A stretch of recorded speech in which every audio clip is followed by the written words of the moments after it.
सर्वशक्तिवान है, वैसे माया भी सर्वशक्तिवान। तो सर्वशक्तिवान माया किसी को छोड़ती नहीं है, चाहे वो कोई भी धर्म की आत्मा हो, चाहे सूर्यवंशी हो, चाहे चंद्रवंशी हो, चाहे इस्लामी बौद्ध क्रिश्चियन वंशी हो,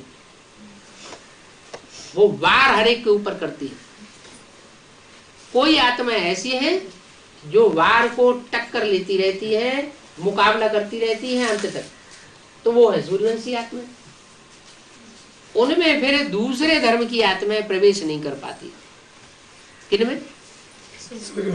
जो सूर्यवंशी है, और वो प्रभावित भी नहीं होती दूसरे धर्म वालों से। चंद्रवंशी दूसरे धर्म वालों से प्रभावित भी हो जाते हैं, प्रभावित होकर के उनके अंडर में भी चलने लग पड़ते हैं।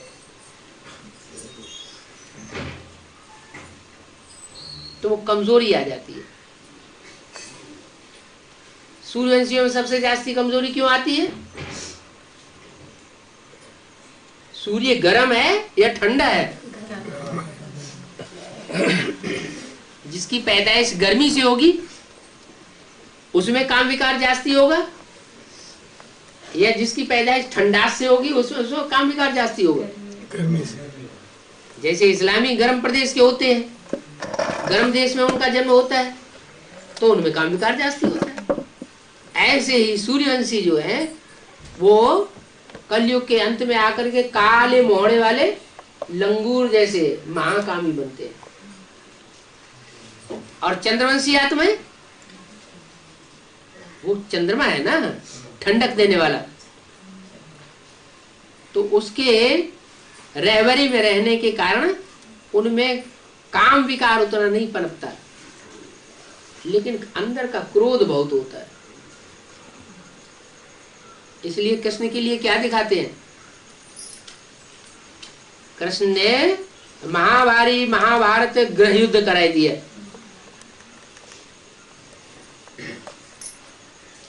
सब कौरवों का, यादवों का नाश हो गया। कृष्ण कौन से कुल के थे? कौरव कुल के नहीं थे, पांडव कुल के नहीं थे, यादव कुल के थे। तो अपने सारे कुल का भी ध्वंस करा दिया, इतना क्रोध आया। जैसे घर में कोई आदमी ज्यादा क्रोधी होता है तो अपने घर के बर्तन ही फोड़ने लगता है, यही नहीं देखता कि हम अपना ही नुकसान कर रहे हैं, इतने क्रोध में आ जाते हैं। और उसमें भी जो ठंडा क्रोध होता है वो तो बहुत ही खतरनाक होता है। शंकर जी का क्रोध गरम क्रोध है, आया और निकल गया, वो खतरनाक नहीं है। और जो क्रोध ठंडा होता है, अंदर ही अंदर क्रोध आ गया, समा गया, बाहर से हंसते रहे, हाँ, वो बहुत खतरनाक होता है।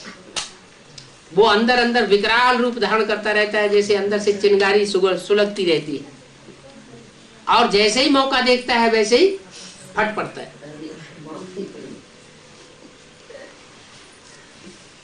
तो दो प्रकार की प्रकृति है,